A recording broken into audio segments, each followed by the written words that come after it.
31st night মুখস্থ করে নেন।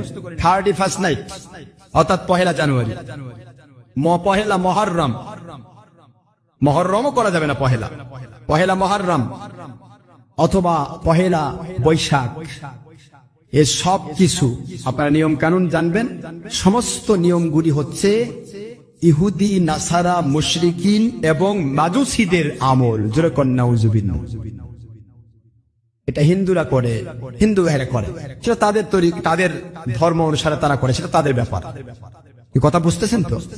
যার ধর্মে সে করে। খ্রিস্টানরা 31st নাইট পালন করে, তারা যিশু খ্রিস্টকে ভালোবাসতে গিয়ে তারা 31st নাইট পালন করে। পহেলা জানুয়ারি আসতেছে, আমাদের ভালোবাসা, এটা খ্রিস্টানদের কাজ, তারা করে। হিন্দুরা করে, মুশরিকরা করে, মাজুসিরা করে। পহেলা নওরোজ যেটাকে বলা হয়, নওরোজ।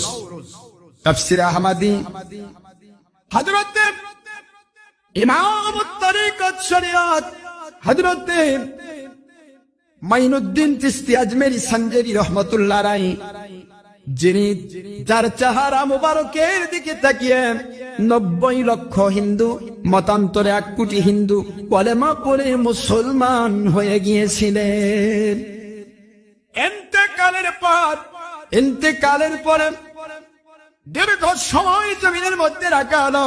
হাজার হাজার লাখ লাখ মানুষ দৌড়ে আসে, ও বাবারা তাড়াতাড়ি করে তাকে দাফন করবেন না, চেহারার দিকে তাকালে এখান থেকে যেতে মন চায় না।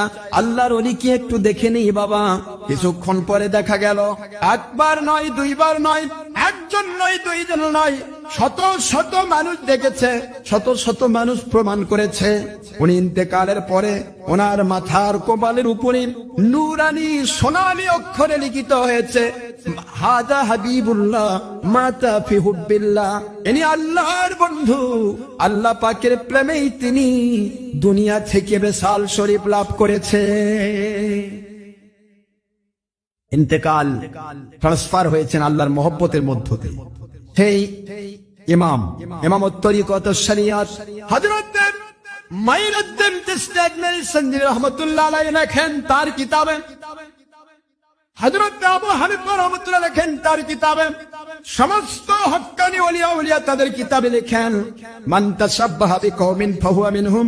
এই হাদিস শরীফের ব্যাখ্যা দিতে গিয়ে বলেন, যদি নওরোজ উপলক্ষে, পহেলা বৈশাখ উপলক্ষে, অথবা 31st নাইট, অথবা পহেলা জানুয়ারি, অথবা পহেলা মহররম উপলক্ষে, নববর্ষ উপলক্ষে কেউ যদি একটা ডিম পরিমাণ অর্থ যদি ব্যয় করে, নববর্ষ উপলক্ষে একটা ডিমের টাকাও যদি কেউ ব্যয় করে, আমার কথা নয় ভাইজানরা, হক্কানি ওলিয়া উলিয়ার কথা, নবী পাক সাল্লাল্লাহু আলাইহি ওয়াসাল্লাম ওনার কথাকে ব্যাখ্যা করে তারা বলেন, একটা ডিম যদি কেউ ওই পথে ব্যয় করে, ওর জন্য ডিমের অর্থ যদি তারা ব্যয় করে, আল্লাহর নবী পাক সাল্লাল্লাহু আলাইহি ওয়াসাল্লাম ওনার ভাষায় ওনারা বুঝিয়ে দিচ্ছেন, তাদের 40 বৎসরের ইবাদত ধ্বংস হয়ে যাবে।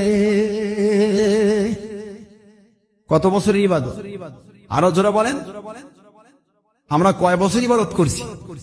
বয়সে তো হলো 40, তার মধ্যে তো 20 বছর গেছে খারাপ অন্য পথে, 10 বছর গেছে ঘুমের মধ্যে। কথা বলছেন তো? ঘুমের মধ্যে 10, পেশাব পায়খানায় মনে করেন যে 2 বছর গেছে, তারপরে কাজকর্ম এটা বিভিন্ন কিছু করে কয় বছর আমরা ইবাদত করেছি। 40 বছর ইবাদত যদি এক পয়লা বৈশাখে ডিম ব্যয় করলে ব্যয় হয়ে যায়, ইবাদত নষ্ট হয়ে যায়, তাহলে আমরা এ কাজটা কেন করব? খাবার মন চাচ্ছে সারা বছর খাবো, ওই দিন খাবো না, ঠিক আছে তো? ওই দিন খাবো না, কি হয়েছে? ভাজা ইলিশ আর পচা পান্তা, ভাজা ইলিশ এক থাল নিয়ে খাচ্ছি আর করছি সঠিক বাঙালি হলাম। আবার গানও গায়, একদিন বাঙালি ছিলাম রে, একদিন বাঙালি ছিল, এখন কি হয়েছে? ইংলিশম্যান।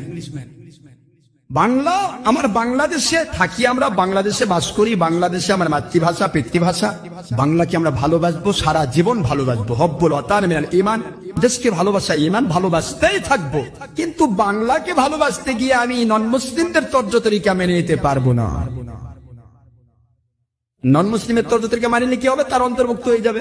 এনারা তো কমই বলেছেন, আমার থিসিসে আমি জানি, নবী পাক সাল্লাল্লাহু আলাইহি ওয়াসাল্লাম বলেন যে যে জাতের অনুসরণ করবে সে জাতের অন্তর্ভুক্ত হয়ে যাবে। তো 40 বছর তো কমই হলো, সারা জীবনই তো নষ্ট হয়ে যাবে। তার মানে আমি মুসলমান, আমি নন মুসলিমের তরিকা মেনে নিয়েছি, তাহলে তার অন্তর্ভুক্ত যদি হয়ে যায় মরে গেলে, তাহলে লাভটা কি হলো? তার আমার জিন্দেগি তো বরবাদ হয়ে গেল। কথা ঠিক না? ঠিক জোরে কথা। এই জন্য আমাদেরকে হিসাব করতে হবে ভাইজান, যা ইচ্ছা তাই করা যাবে না। এটা হলো মনে নিতে হবে রাসূল পাক সাল্লাল্লাহু আলাইহি ওয়াসাল্লাম যেটাকে স্বীকৃতি দেন নাই, সেটা সারা দুনিয়ার সবাই করলেও আমরা করব না। সব বলবি উঞ্চি করুক, আমি করব না। সব পীর সাহেবরা করুক, আমি করব না। কথা ঠিক না? ঠিক জোরে কথা। ওয়া মাইয়াবতাগি গায়রাল ইসলামি দীনান ফালা ইউকবালা মিনহু ওয়া হুয়া ফিল আখিরাতি মিনাল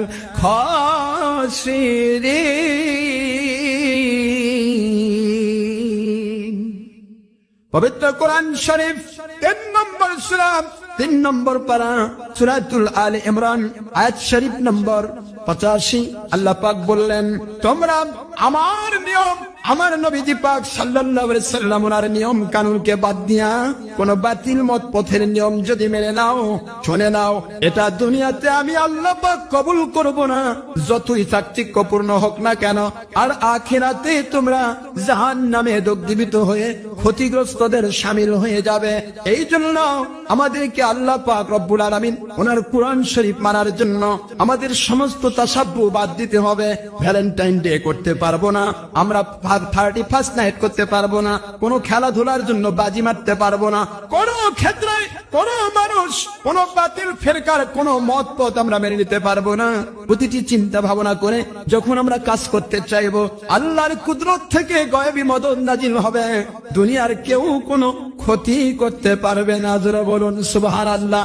দুনিয়াতে আল্লাহ গায়েবী মদদ নাজিল করবেন, আখিরাতে জান্নাতুল ফেরদাউস নসিব করবেন। এই কথাই আমার নবী বললেন, মান আতানি ফাদাখালাল জান্নাহ ওয়া মান আসানি ফাকাদ আবা। যারা আমাকে মানলো তারা জান্নাতে চলে গেল, আর যারা মানলো না তারা জান্নাতে যেতে পারবে না। জোরে বলুন সুবহানাল্লাহ। এই জন্য আল্লাহর হাবিবকে মানতে হবে, আল্লাহর হাবিবকে মানতে হবে। কিছু মানবো কিছু মানবো না, ও চিন্তা আমাদের মাথা থাকা যাবে না। যাবে কি? أفتؤمنون ببعض الكتاب وتكفرون ببعض فما جزاء من يفعل ذلك منكم إلا خزي في الحياة الدنيا ويوم القيامة يردون إلى أشد العذاب وما الله بغافل عما تعملون। আল্লাহ পাক বলেন কোরআন শরীফের 1 নম্বর পারা 2 নম্বর সূরা সূরাতুল বাকারা আয়াত শরীফ নম্বর 85 আল্লাহ পাক বলছেন, কোরআন শরীফের সুন্নাহ শরীফের সুবিধা মতো কিছু মানবা, আর সুবিধা যেটা হবে না সেটা বাদ দিয়ে দিবা, ছেড়ে দিবা। কিছু মানবে কিছু ছেড়ে দিবে, কিছু মানবা কিছু মানবা না। এমনটি যদি হও, যে কোনো ব্যক্তি হোক না কেন, দুনিয়াতে যে খাওয়াই যাবে, লাঞ্ছিত হবে, অপমানিত হবে, নিগৃহীত হবে, নিষ্পেষিত হবে, নির্যাতিত হবে, নিপীড়িত হবে, কিয়ামতের মুসিবতের দিনে জাহান্নামের আগুনে দগ্ধীভূত হবে। আল্লাহ পাক বলেন, দুনিয়ার মানুষকে ফাঁকি দিতে পারো, কিন্তু আমি আল্লাহকে ফাঁকি দিতে পারবা না। আমি আল্লাহ তোমাদের সকল আমলের খবর রাখি। জোরে বলুন সুবহানাল্লাহ। ও সোনার ভাই মুসলমান, এই জন্য আমাদেরকে হিসাব রক্ষা করতে হবে। যা ইচ্ছা চাই আমরা করব না, আমাদেরকে পরিপূর্ণ ইসলামের মধ্যে ঢুকতে হবে। ইয়া আইয়ুহাল্লাযীনা আমানু দুখুলু ফিস সিলমি কাফাতান ওয়া লা তাত্তাবিউ খুতুওয়াতিশ শাইতান ইন্নাহু লাকুম আদুউম মুবিন। কোরআন শরীফের 2 নম্বর সূরা 2 নম্বর পারা সূরাতুল বাকারা আয়াত শরীফ নম্বর 208 আল্লাহ পাক রব্বুল আলামিন বলেন, তোমরা ইসলামী সিস্টেমের ভিতরে, আমার নবীজির সিস্টেমের ভিতরে, কোরআন সুন্নাহর সিস্টেমের ভিতরে পরিপূর্ণ রূপে প্রবেশ করো। এদিক সেদিক হও না, সামান্যতম বের হয়ে থেকো না, তাহলে তোমরা শয়তানের ধোঁকায় পড়ে জাহান্নামী হবে না। শয়তানকে অনুসরণ করো না, শয়তান তোমাদের প্রকাশ্য শত্রু। সে কখনোই তোমাকে জান্নাতে যেতে চাইবে না, জান্নাতে যাবার দিবে না, যেতে দিবে না। এটাই তার আপ্রাণ অপচেষ্টা। এই জন্য হিসাব রক্ষা করতে হবে। দুনিয়ার কোন সাপ যদি গর্তের মধ্যে ঢোকে, মানুষ দেখে ভয় পেয়ে গর্তের মধ্যে ঢুকলো, কিছুটা ঢুকলো, আর নেজের দিকে কিছু বের করে রাখলো, সাপ বাঁচবে? কতক্ষণে বাঁচবে? পিছন থেকে মানুষ এসে লেজ সহ পুরা টানে বের করবে, ঠিক না? ঠিক, মেরে ফেলবে, টেনে বের করবে। আল্লাহ বলে উদখুলু ফিস সিলমি কাফা, আমার ইসলামের শরীয়তের ভিতরে পরিপূর্ণ ঢুকে পড়া। একটু যদি লেজ বের করে রাখো, ওই লেজটা ধরে, সাপের লেজ ধরে যেমন তার সর্বনাশ করবে মানুষ, তোমার লেজটা ধরে টেনে বের করে শয়তান তোমাকে জাহান্নামে ঢুকাইয়ে দিবে। এই জন্য পরিপূর্ণ আল্লাহ পাক রব্বুল আলামিন ওনার এবং ওনার হাবিব হুজুর পাক সাল্লাল্লাহু আলাইহি ওয়াসাল্লাম ওনার সমস্ত নিয়ম কানুনগুলো আমরা মেনে নেব। মহান আল্লাহ পাক আমাদের সবাইকে পরিপূর্ণ রূপে কোরআন শরীফ, হাদিস শরীফ, ইজমা, কিয়াস ভিত্তিক সত্যিকারের জীবন যাপন করে হক্কানি একজন ওলি আউলিয়ার সোহবত গ্রহণ করার তৌফিক দিন। তাহলেই হবে কি, সে যে প্রান্তেই থাক, সে হক পথে আছে, সে আল্লাহর জান্নাতি মানুষ। জোরে কোন সুবহানাল্লাহ। মহান আল্লাহ পাক আমাদের সবাইকে কবুল করুন, আল্লাহর সন্তুষ্টির জন্য সত্যিকার আল্লাহ পাকের পথে কবুল করুন। দুনিয়াতে খেলাফত কায়েমের প্রচেষ্টায় ব্রত হয়ে সত্যিকারের মুজাহিদানা জিন্দেগি যাপন করে আমাদের জীবনে আল্লাহ পাক সত্যিকারের জীবন যাপন করার তৌফিক দান করুন। সবাই আমিন।